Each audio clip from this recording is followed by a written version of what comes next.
Hello guys, good morning. Tu hin green here sago ning ka thodo oven.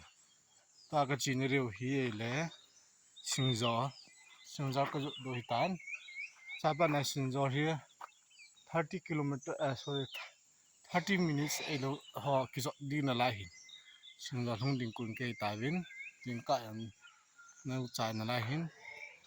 Ki green hill se Mizoram lang chi ding ho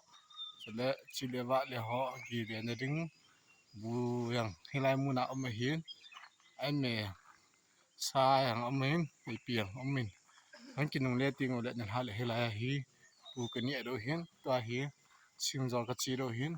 singzo la hin hong kya kan ke man do hin jingka bu hi singzo ho su ten a ngai tu do hin singzo ho su te na bu ka ni do hin ne chai ting le